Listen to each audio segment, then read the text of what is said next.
I sang karaoke last night, so my voice is shot. In the opening scene, we are introduced to a billionaire named Richie and his wife Hunter, who are enjoying a dinner party with other affluent individuals. The occasion is Richie's recent accomplishments in business, which has garnered his company a lot of profit. His parents appear to be extremely proud of him. After the dinner comes to an end, Richie and Hunter retire to their new, opulent house located in upstate New York. Despite her newfound life of luxury, Hunter, who comes from a working-class background, spends most of her days feeling bored and unfulfilled. She occupies herself by cooking, playing mobile games, and sketching. In fact, she finds herself emotionally suppressed and isolated because Richie is always distant and inconsiderate towards her. At one dinner, Hunter attempts to initiate a conversation with her husband, but he is too preoccupied with work-related texts to give her the attention she craves. A few days after the dinner party, Hunter discovers that she is pregnant and shares the news with her husband, who is overjoyed at the prospect of starting a family. To celebrate this momentous occasion, the couple decides to go out for dinner with Richie's parents. During the meal, Hunter wants to tell one of her childhood stories, but her father-in-law abruptly interrupts her and starts talking about business matters. Feeling disheartened, Hunter retreats into herself and begins staring at the glistening ice cubes in her glass. As her mood darkens, she impulsively takes one of the cubes into her mouth and begins biting down on it, causing discomfort and awkwardness among the other diners. The next day, Hunter's mother-in-law Catherine enters her room and hands her a gift about postpartum depression, sharing that it helped her during her own pregnancy. Catherine also takes the opportunity to comment on Hunter's appearance, suggesting that she would look more beautiful with longer hair, as Richie prefers women with longer locks. Later, while reading the same book, Hunter comes across a passage that inspires her to do something unexpected. In a moment of reckless abandon, she reaches for a small marble from her trinkets and swallows it whole. Surprisingly,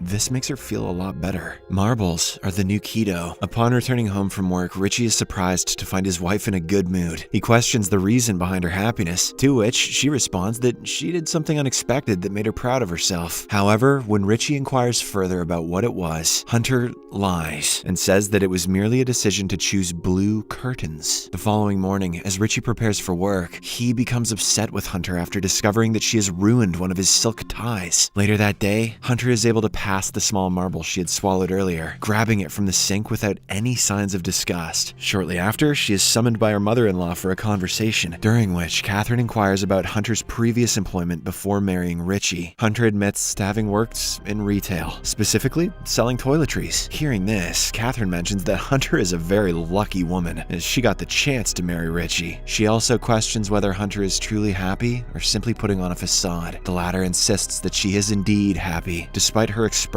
suggesting otherwise. One day, while cleaning the house, Hunter comes across a tempting object, a thumbtack, which she decides to swallow. Despite her initial hesitation, Hunter eventually puts the thumbtack in her mouth, only to have her tongue poked. She tries to resist the urge to swallow it, but eventually succumbs to the impulse and ingests the object, feeling a sense of relief. That same evening, Richie returns home with some friends in tow. Hunter intends to greet them at the pool, but the pain caused by the thumbtack suddenly intensifies, prompting her to rush to the bathroom. She excretes the thumbtack, but the ensuing struggle leaves a lot of blood on the toilet seat.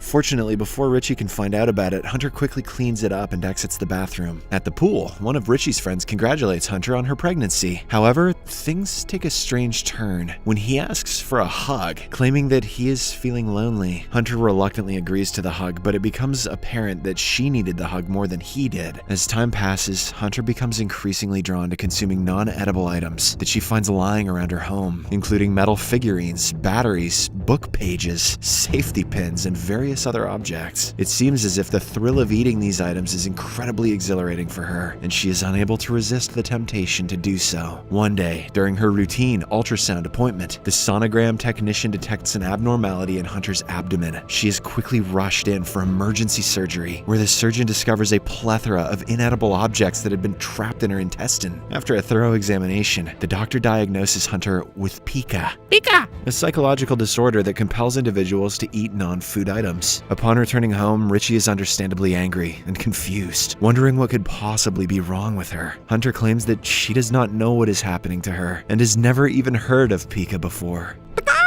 Concerned for his wife's well-being, Richie and his parents decide to arrange for Hunter to see a psychiatrist in the city. Initially, they insist on being present during her sessions, until the psychiatrist Alice requests to speak with Hunter alone. During their private conversation, Alice asks Hunter how it makes her feel to swallow these objects, and the latter reveals that she enjoys the feel of their textures in her mouth. Furthermore, Richie hires a Syrian man named Loué to keep a closer eye on his wife while he is at work. Unfortunately, this only serves to frustrate Hunter further. Over the next several days, Hunter becomes increasingly irritated with Loué's attempts to assist her in the kitchen. He begins to criticize her mental health issues, insinuating that if she had gone through what he had in Syria, she would not have such problems. Furthermore, he even inspects her before allowing her to use the bathroom. However, despite all this, the obsessed Hunter still finds a way to swallow non-food items as a form of satisfaction. The scene then shifts to Richie's birthday celebration, a lavish party at their mansion. During the party, Hunter discovers that everyone in attendance is aware of her swallowing problem. She confronts Richie, asking why he told everyone, but he dismisses her, claiming that it is his special day and he does not want her to ruin it. This leaves Hunter feeling hurt and upset. Later that night, as the couple is having coitus, Hunter abruptly stops and demands that Richie apologize before they can continue. During her next therapy session, Hunter shares a deeply personal and traumatic experience. She reveals that she was not raised by her biological father and has never met him, but she keeps a picture of him. Hunter also discloses that she was actually conceived after her mom was forced upon by a stranger. One day, while in the garden, Hunter becomes fixated on the soil, but manages to resist the urge to consume it. However, while washing her hands, she overhears her husband talking to her therapist on the phone. Hunter realizes that Richie has bribed the therapist to reveal what they discussed during her sessions. Alice divulges all the information about her last session with Hunter, including her mother's case. This sends Hunter into a state of panic. As soon as Richie leaves for work, she breaks down in tears. A short while later, Loué walks into the room to check on Hunter, only to discover her under the bed. Feeling bad, he joins her there and gently pats her shoulder, providing a source of comfort and support during this difficult time. In the dead of night, Hunter wakes up from her sleep and notices Loué lying soundly beside her. Her compulsion to swallow inanimate objects once again rises, so she starts scouring the drawers frantically. When nothing comes in sight, she hastily picks up a screwdriver and swallows it. However, this turns out to be a bad decision, as Hunter starts choking, prompting Loué to wake up from his sleep. He immediately dials 911 and rushes her to the hospital. Fortunately, the surgeons are able to extract the swallowed item from her body without harming Hunter or the fetus. That baby is going to grow up to become shoe nice. Following this frightening ordeal, Hunter finds herself under pressure as Richie and his parents coerce her to sign papers, committing her to a psychiatric hospital for 7 months until she delivers the baby. Although Hunter initially resists, her husband blackmails her by threatening to divorce her if she refuses. This leaves her with no other option but to comply, much to the sympathy of Loué, who is observing everything from nearby. The following day, Hunter packs her belongings and prepares to leave for the psychiatric hospital. But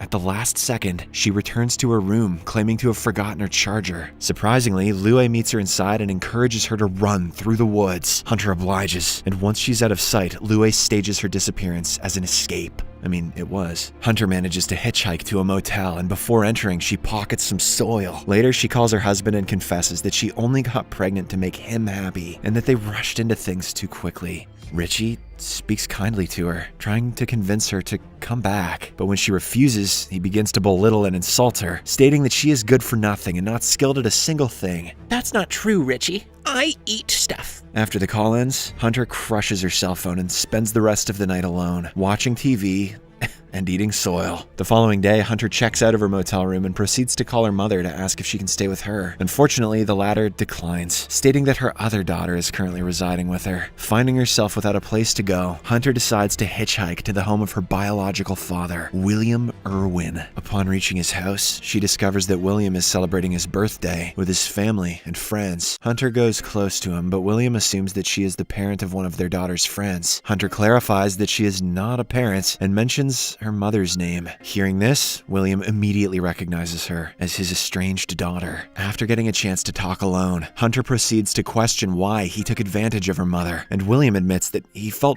powerful when he committed such acts. However, after serving several years in jail, he realizes his mistakes and regrets them. The conversation becomes emotional as William expresses his shame and guilt for his past actions. Hunter inquires if he feels shame towards her and whether she is like him. William immediately refutes these claims, assuring Hunter that she is not akin to him and bears no responsibility for the past events. As Hunter's emotions overwhelm her, William offers consolation and reminds her that she is blameless and should not carry the burden of guilt. After finding solace in her emotional conversation with William, Hunter feels ready to move forward with her life. She makes the difficult decision to undergo an abortion and visits a clinic where she is prescribed medication for the procedure. Hunter takes the pills while eating lunch in a food court, and despite the bustling surroundings, she experiences the physical effects of the abortion in a public restroom, alone with her thoughts. Once the procedure is complete, Hunter feels a sense of liberation and relief wash over her. She recognizes that this decision was not an easy one, but